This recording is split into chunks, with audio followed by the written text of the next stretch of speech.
Hello friends, welcome to my channel spices of life. இன்னைக்கு நம்ம கிருஷ்ணர் கதையில அத்தியாயம் 28 பார்க்க போறோம். வாங்க கதையை கேட்கலாம். அத்தியாயம் 28. வர்ணனின் பிடியிலிருந்து நந்த மகாராஜாவை விடுவித்தல்.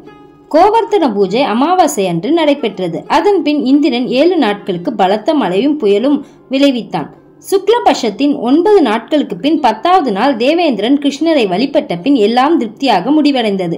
பின் 11ஆம் நாள் ஏகாதசி வந்தது. அன்று முழுவதும் மகாராஜா நந்தர் உபவாசம் இருந்து மறுநாள் துவாதசி என்று அதிகாலை யமுனை நதியில் நீராடச் சென்றார். அவர் நதியின் ஆழமான இடத்திற்கு சென்றபோது வர்ணதேவனின் ஆள் ஒருவன் அவரை தடுத்து வர்ணதேவன் முன்பு கொண்டு போய் நிறுத்தினான். தவறான நேரத்தில் நதியில் நீராடியதாக நந்தரின் மேல் குற்றம் சாட்டப்பட்டது. வான சாஸ்திரத்தின்படி அவர் நீராடிய வேலை அசுர வேலையாகும். அதிகாலையில் சூரியோதயத்துக்கு முன்பு நதியில் நீராட வேண்டும் என்று விரும்பிய நந்தர் எப்படியோ மேலும் முன்பாகவே வந்துவிட்டதால் அசுப வேளையில் நீராடி விட்டார். அதனால் அவர் வர்ணனின் சிறையில் அடைக்கப்பட்டார். ஆட்கள் நந்த மகாராஜாவை பிடித்து சென்ற போது அவரது சகாக்கள் கிருஷ்ணரையும் பலராமரையும் கூவி அழைத்தார்கள். நந்த மகாராஜாவை வர்ணன் பிடித்து சென்றிருப்பதை கிருஷ்ணரும் பலராமரும் உடனே அறிந்து வர்ணனின் இருப்பிடத்திற்கு சென்றார்கள். ஏனெனில் அவர்கள் பக்தர்களை காப்பதாக வாக்களித்திருக்கிறார்கள்.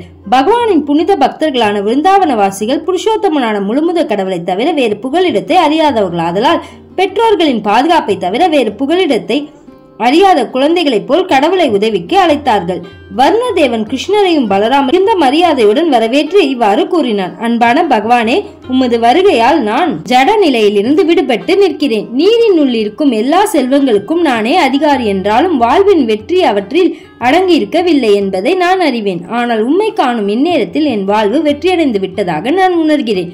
ஏனெனில் உம்மை காணும் எவரும் மேற்கொண்டு ஜடப்பிறவியை அடைவதில்லை. எனவே பகவானே, புருஷோத்தமனான முழுமுத கடவுளே, உயர் பிரம்மனே, எல்லா உயிர்களிலும் உள்ள பரமாத்மாவே, எனது பணிவான வணக்கங்கள் உமக்கு உரித்தாகுக. நீரே உன்னதமான பரமபுருஷன். ஜடவியற்கை உம்மை எவ்விதத்திலும் பாதிக்கப்பட மாட்டாது.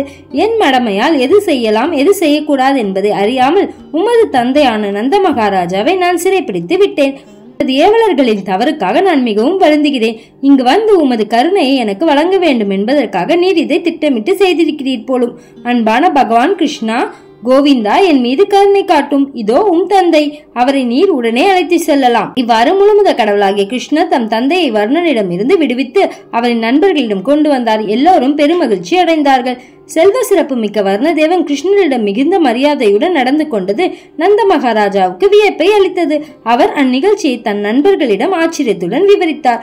கிருஷ்ணன் வியக்க தகுந்த செயல்களை செய்து காட்டிய போதும் நந்த மகாராஜாவும் அன்னை யசோதையும் அவரை தன் அன்பான குழந்தையாகவே கண்டார்கள். அவரை புருஷோத்தமனாகிய முழுமுத கடவுளாக அவர்களால் எண்ணி பார்க்க முடியவில்லை. எனவே கிருஷ்ணன் முழுமுத கடவுளாகையால் வர்ணதேவன் அவரிடம் மிகுந்த மரியாதையுடன் நடந்து கொண்டான் என்று நந்த மகாராஜா எண்ணவில்லை. வர்ணனும் மதிக்கத்தக்க ஆச்சரியமான குழந்தையாக கிருஷ்ணர் விளங்கினார் என்றே நந்தர் எண்ணினார். நந்த மகாராஜாவின் நண்பர்களான ஆயர்கள் கிருஷ்ணர் உண்மையில் முழுமுத கடவுளா, நமக்கு அவர் அளிப்பவரா என்று அறிய ஆவலாய் இருந்தார்கள். இவ்வாறு அவர்கள் தமக்குள் ஆலோசித்துக் கொண்டிருந்த போது கிருஷ்ணர் அவர்களின் எண்ணங்களை புரிந்து கொண்டு ஆன்மீக ராஜ்யத்தில் அவர்களுக்கு இடம் உள்ளது என்பதை ஊர்ஜிதம் செய்வதற்காக ஆன்மீக ஆகாயத்தை அவர்களுக்கு காட்டினார். பொதுவாக மக்கள் ஜட உலகில் கடினமாக உழைத்துக் கொண்டிருப்பதால் வேறொரு ஆகாயம் உள்ளது, அங்கு வாழ்வு நித்தியமானதாக, ஆனந்தமயமாக, அறிவுமயமாக இருக்கிறது என்பதை அறியாமல் இருக்கிறார்கள். பகவத்கீதையில் கூறப்பட்டுள்ளது போல் இந்த ஆன்மீக ஆகாயத்துக்கு திரும்ப செல்பவன் மரணமும் துன்பமும் நேரிடும் இந்த ஜட உலகுக்கு ஒருபோதும் திரும்ப வருவதில்லை. இந்த பௌதிக ஆகாயத்துக்கு வெகு தூரத்தில் ஒரு ஆன்மீக ஆகாயம் உள்ளது. அது பௌதிக சக்தியினுள் படைக்கப்பட்டுள்ள எண்ணற்ற பிரபஞ்சங்களுக்கு அப்பாற்பட்டது, பரமானது என்ற தகவலை கட்டுண்ட ஆத்மாக்கள் பெற வேண்டும் என்பதில் கிருஷ்ணர் மிகுந்த அக்கறை கொண்டுள்ளார். கட்டுண்ட எல்லா ஆத்மாக்களிடமும் கிருஷ்ணர் மிகுந்த அன்பு கொண்டிருந்தார். ஆனால் பகவத்கீதையில் கூறப்பட்டிருப்பது போல் அவர் தம் பக்தர்களிடம் தனியான பிரியம் காட்டுகிறார். ஆயர்களது எண்ணங்களை அறிந்த கிருஷ்ணர் தம் விருந்தாவன பக்தர்கள் ஆன்மீக ஆகாயத்தையும் அங்குள்ள வைகுண்ட கிரகங்களையும் பற்றி அறிய வேண்டும் என விரும்பினார். ஜட உலகில் ஒவ்வொரு கட்டுண்ட ஆத்மாவும் அறியாமை என்னும் இருளில் இருக்கிறது. அதாவது கட்டுண்ட ஆத்மாக்கள் தம் இருப்பு ஜட உடலை சார்ந்ததென்று கருதி கொண்டிருக்கிறார்கள். ஒவ்வொருவரும் தன் இந்த பௌதிக உலகை சார்ந்தவன் என்று எண்ணுகிறான். வாழ்வு பற்றிய இக்கருத்தின் காரணமாக ஒவ்வொருவரும் பல்வேறான உயிரினமாக பிரிந்து உழன்று கொண்டு இருக்கிறான். இவ்வாறு பெறப்படும் உடலின் செயல் கர்மா, அதாவது பலன் கருதிய செயல் எனப்படும். வாழ்வு உடலை சார்ந்தது என்று கருத்தில் ஆற்றும் செயல்கள் அவர்கள் எவ்வகையான உடலை பெற்றிருக்கிறார்கள் என்பதை பொறுத்திருக்கும். இச்செயல்கள் வருங்காலத்தில் அவர்கள் பெறவிருக்கும் கட்டுண்ட வாழ்வை நிர்ணயிக்கும். ஆன்மீக உலகை பற்றி அறியாமல் இருப்பதால் பக்தி யோகம் எனப்படும் ஆன்மீக செயற்பாட்டை அவர்கள் பொதுவாக மேற்கொள்வதில்லை. பக்தி யோகத்தை பயின்று வெற்றி காண்பவர்கள் பூத உடலை நீத்த பின் நேராக ஆன்மீக உலகுக்கு சென்று ஒரு வைகுண்ட கிரகத்தில் இடம்பெறுகிறார்கள். பிருந்தாவனவாசிகள் எல்லோரும் புனித பக்தர்கள். இந்த உடலை விட்ட பின் அவர்கள் சென்றடைவது கிருஷ்ணலோகம். வைகுண்ட லோகங்களையும் அவர்கள் கடந்து செல்கிறார்கள். உண்மை என்றவென்றால் எப்போதும் கிருஷ்ண உணர்வில் ஈடுபட்டு முதிர்ச்சி அடைந்து பக்தி தொண்டாற்றுபவர்களுக்கு மரணத்துக்கு பின் பௌதிக உலகில் உள்ள பிரபஞ்சங்களில் கிருஷ்ணரோடு தொடர்பு கொண்டிருக்கும் வாய்ப்பு அளிக்கப்படுகிறது. இந்த பிரபஞ்சத்தில் ஆயினும் மற்றொரு பிரபஞ்சத்தில் ஆயினும் கிருஷ்ணரின் லீலைகள் தொடர்ந்து நடைபெறுகின்றன. சூரியன் இவ்வுலகில் பல இடங்களை கடந்து செல்வது போல் கிருஷ்ண லீலை, அதாவது கிருஷ்ணரின் பரமான வருகையும் செயல்களும் இந்த பிரபஞ்சத்தில் அல்லது வேறொரு பிரபஞ்சத்தில் தொடர்ந்து நடைபெற்று வருகிறது. கிருஷ்ண உணர்வில் முழுமை பெற்று முதிர்ந்து நிற்கும் பக்தர்கள் கிருஷ்ண தோன்றும் பிரபஞ்சத்தில் கிருஷ்ணரோடு நேர்முக தொடர்பு கொள்ளும் முதல் வாய்ப்பை பெறுகிறார்கள்.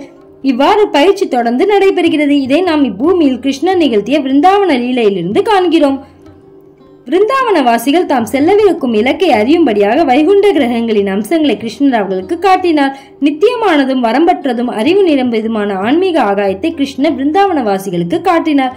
இப்பூ உலகில் பலதரப்பட்ட உயிர் வடிவங்கள் உள்ளன. அறத்துக்கு தக்கவாறான அளவில் அவை அறிவை வெளிப்படுத்துகின்றன. உதாரணமாக, குழந்தையின் அறிவு வயதானவனின் அறிவை போல் வளர்ந்ததா இல்லை.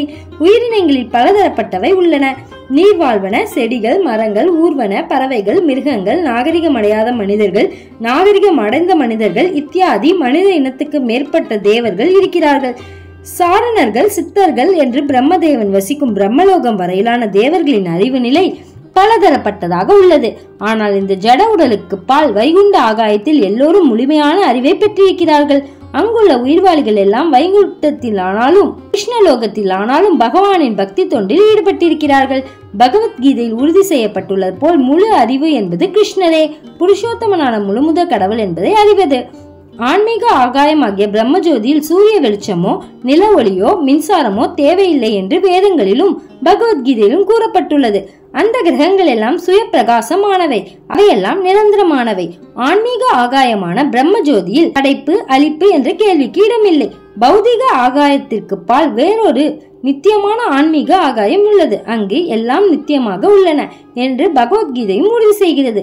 ஆன்மீக ஆகாயம் பற்றிய விவரங்களை இயற்கையின் முக்குணங்களையும் வென்ற மகா முனிவுகளான ஞானிகளிடமிருந்தே பெற முடியும்.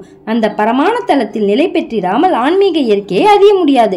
எனவே ஒருவன் பக்தி யோகத்தை மேற்கொண்டு 24 மணி நேரம் கிருஷ்ண உணர்வில் ஈடுபட்டிருக்க வேண்டும் என்று பரிந்துரைக்கப்படுகிறது. கிருஷ்ண உணர்வில் இருப்பவனை ஜடவியற்கின் முக்குணங்கள் அணுகமாட்டா. கிருஷ்ண உணர்வில் இருப்பவன் ஆன்மீக ஆகாயம் மற்றும் வைகுண்ட லோகத்தின் இயல்பை எளிதில் புரிந்து கொள்கிறான். விருந்தாவனவாசிகள் எந்நேரமும் கிருஷ்ண உணர்வில் இருப்பதால் வைகுண்ட லோகங்களில் பரமான தன்மைகளை அறிகிறார்கள். இவ்வாறாக நந்த மகாராஜாவின் தலைமையிலான ஆயர்களை கிருஷ்ணர் பின்னர் வைகுண்ட லோக அமைப்பு அக்ரூரருக்கு காட்டப்பட்ட இடமான ஏரிக்கரைக்கு அழைத்து சென்றார். அவர்கள் அந்த ஏரியில் நீராடியதும் வைகுண்ட லோகத்தின் உண்மையான தன்மைகளை கண்டார்கள். வைகுண்ட லோகங்களையும் ஆன்மீக ஆகாயத்தையும் பார்த்த பின் ஆயர்களும் நந்த மகாராஜாவும் பேரானந்தம் அடைந்தார்கள். நதியிலிருந்து வெளிவந்ததும் அவர்கள் சிறந்த துதிகளால் கிருஷ்ணர் வழிபடுவதை கண்டார்கள். பக்தி வேதாந்தர் எழுதிய கிருஷ்ணர் எனும் நூலின் 28ஆம் அத்தியாயமான வர்ணனின் பிடியிலிருந்து நந்த மகாராஜாவை விடுவித்தல் இவ்வாறு நிறைவு பெறுகிறது.